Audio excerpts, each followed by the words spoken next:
Yo, kamusta kayo? IJ Garo, Sir Lupit here at welcome sa panibagong video tutorial. Okay? So sa previous video natin ay gumamit tayo ng spring balance. So ngayon i-reveal ko na kung ilan or anong spring balance ang gagamitin natin. And the answer is, so pakita muna natin paano kung 200 yung ginamit natin. So kapag 200, as you can see, ayan, lumampas siya sa timbangan pag itong tatlo. So the answer, tignan natin kung sapat na ba ang 500 grams. Sapat na ba ang 500 gram capacity na spring balance? And there you have it. Okay. So sa mga nagsagot na 500 grams, sapat na. Parang ikaw lang sapat na. Yun naman eh. Okay, so dito meron tayong 200. So lampas siya ng 200, malapit na siya sa 250. So konting recap lang tayo guys. Para malaman mo kung ilan yung sukat ng bawat guhit, kunin mo yung first non-zero digit which is 50, tapos divide mo sa 1, 2, 3. Alam ko 5 ito eh. 1, 2, 3, 4, 5. Sa 5, divide mo sa 5. So 50 divided by 5, that is 10. Okay? So meaning 210, 220, 230, 240, 250. So nasa pagitan siya ng 230 at 240, so that is 235. 235 grams ang timbang nitong tatlong battery na to. 235 grams. Okay, so nabanggit natin yung 235 grams. So yun ang gagawin natin dito sa video na to ngayon. Kasi problema natin kapag nasa grams, tapos i-convert mo sa newtons. Eh wala namang, hindi naman ganun nagagamit yung centinewtons or millinewtons. So, newtons lang mismo. So, gagawin natin, i-convert natin yung 235 grams to newton. So, yun ang ating objective sa video na to. I-convert natin itong 235 grams to newton. So, anong gagawin? So, ang step 1 is isulat mo lang yung mismong value na 235 grams.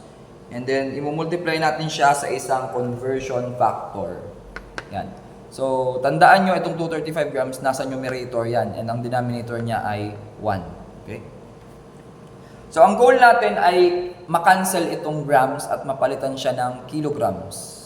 Okay? So, para mapalitan siya para maging kilogram siya, so gagamit tayo ng conversion na sa isang kilo ay mayroong 1,000 grams. Ito po. So again, 235 grams. Gusto nating malaman kung ilan siya into newtons. Pero bago yon, dadaan muna tayo sa converting grams to kilograms. So 235 grams, multiply natin sa conversion factor na 1 kilogram over 1,000 grams. Itong ganitong conversion unit, pwede itong magkabaliktad. Like for example, 1,000 grams yung nasa taas, 1 kilogram yung nasa baba. Pwede yon kung itong given natin ay nasa ilalim. So may mga cases, may mga makikita kayong ganong word problems. So dito, since nasa taas itong 235 grams nasa numerator, ilalagay natin sa denominator itong 1,000 grams. And then, pwede mo nang i-cancel right away yung mga grams dyan at ang matitira na lang na unit ay kilogram.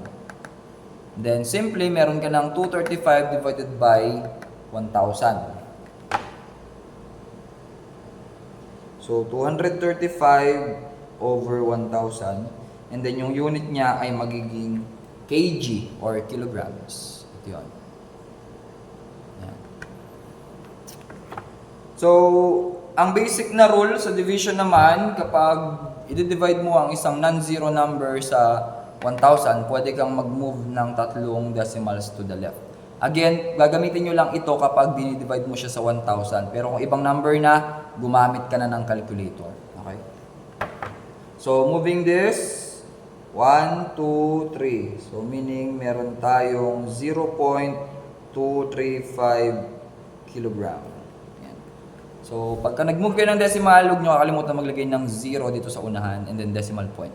So, ibig sabihin, ang 235 grams ay equivalent sa 0.235 kilograms. Or kilogram kasi hindi pa siya umabot ng 1 kilogram yan. Now, ang next mo nang gagawin dyan is ito mismong value na yan, since naka-kilogram na yan, itatimes mo na lang yan sa gravitational acceleration which is 9.8066 meters per square second. So kapag napag-multiply mo na yon using your calculator, ang magiging unit na nun ay Newton. So for more information or for more details about the computation, try to check our video kung saan kino-convert natin yung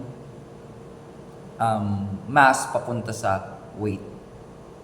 So, abangan nyo ang mga susunod na videos natin. So, stay tuned. Subscribe, follow, like, and share. Thank you. Maraming salamat.